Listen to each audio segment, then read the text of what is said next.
All right. Good morning, guys. Good to see you guys again. It's been a minute since I uploaded a video.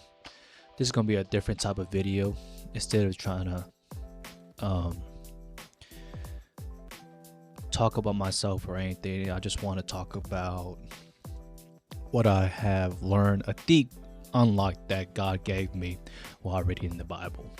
So it's just going to be like a small little Bible study type deal,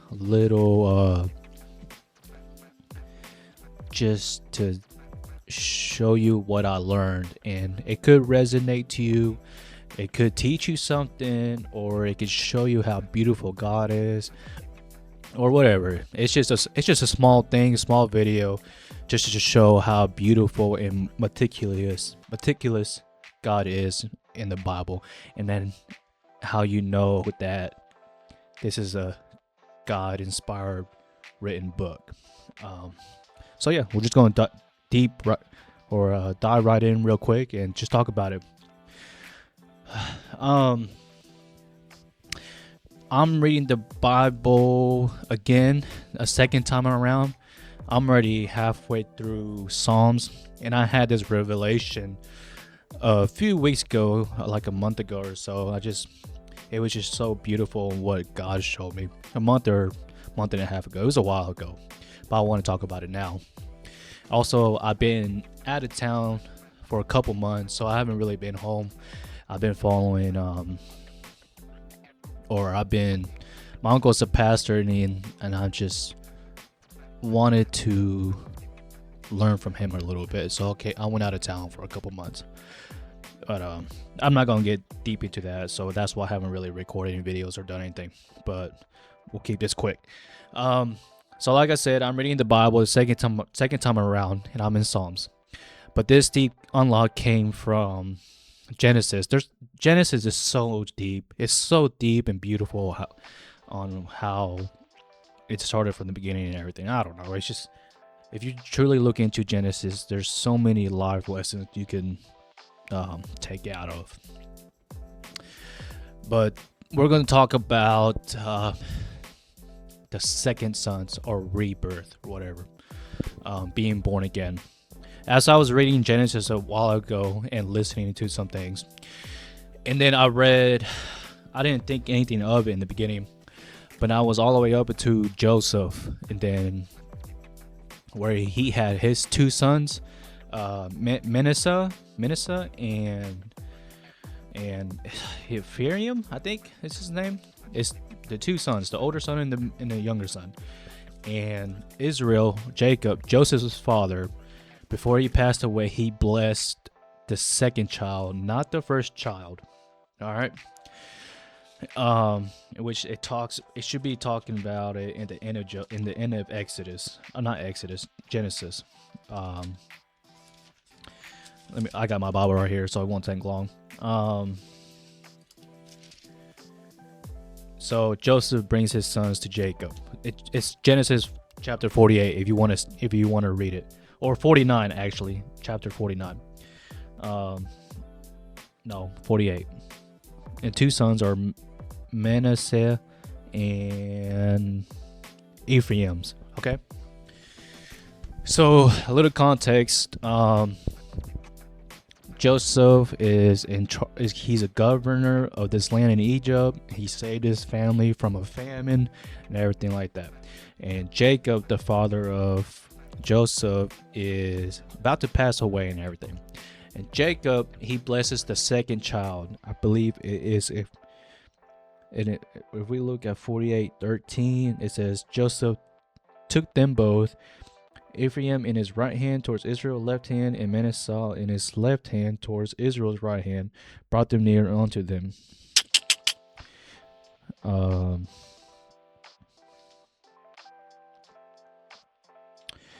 Israel stretched out, this is verse 14, Israel stretched out his right hand and laid it upon Ephraim's head, who was the younger child, or younger, and his left hand upon Manasseh's head, guiding in his hand wittingly, for Manasseh was the firstborn.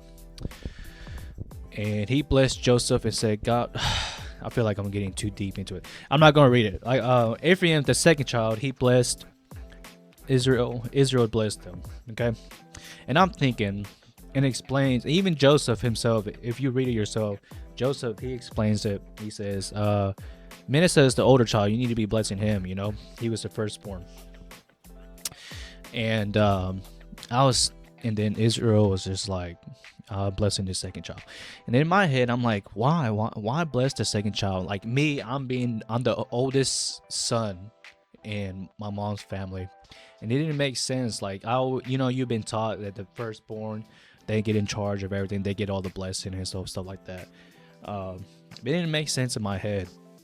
And I was just thinking, like, why bless the second child? And then I started thinking a little deep, and I was like, it's usually the second child that God blesses. Like, not even just this, even Jacob, he's got a twin brother, Esau,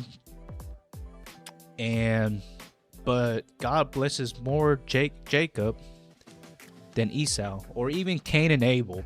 Cain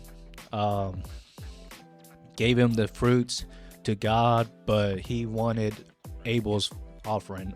So Abel is the younger child. Like, why? Why is the second child is always getting the blessings and stuff like that? And then I just started thinking, and I was like, and then the reborn of faith hit me. Like, I remember in John chapter 3, I believe, Jesus is talking to Nicodemus about being reborn again. And then I started to think a little more deep, and God is showing me slowly, the Holy Spirit, finding this truth out a little more. And it goes, being born again, And then it clicked. And God is really trying to show us, by being the firstborn, or into the natural world, or by our mother and our parents, when being born for the first time, the flesh born, that's when we're born the first time.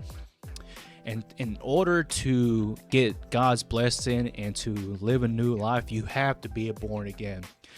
So there is a correlation due to the second child being blessed in Genesis to being born again in the spirit. It just connected. It was just like, oh, he's not even just talking about the second child. He's talking about us in a spiritual way, where we have to be born again spiritually. And I was just like, oh my gosh, that's what he means. This is why he blesses the second son. When you're born again, you become the second child, just like kind of like Abraham, the story of Abraham, where he has his first son Ishmael, and Ishmael represents works, but his second son Isaac,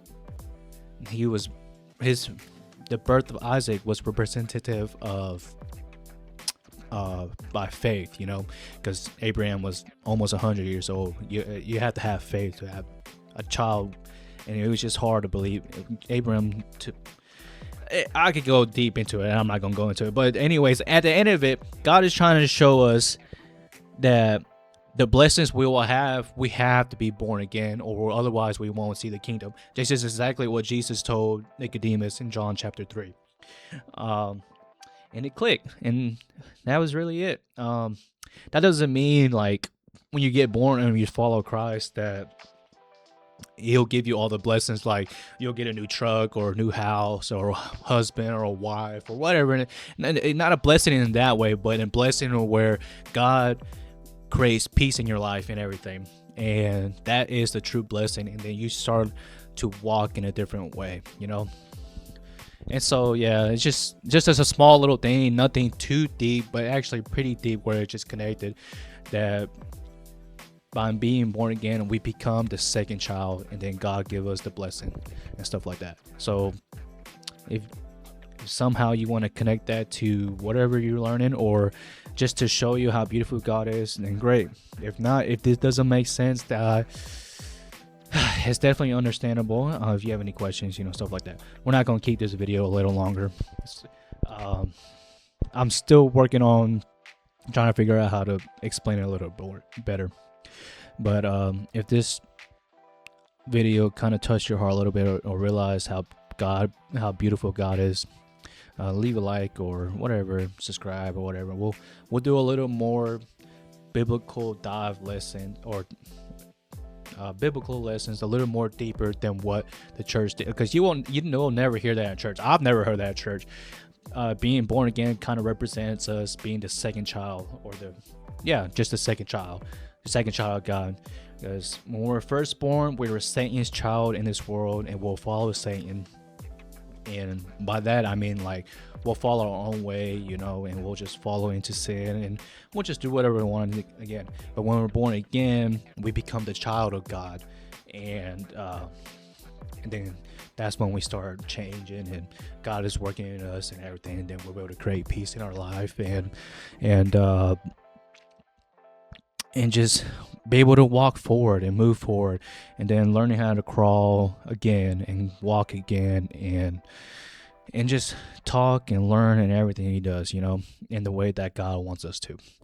Now, but yeah, so just leave a like, subscribe if you want. Well, I have a lot of actually biblical, I wouldn't say a lot.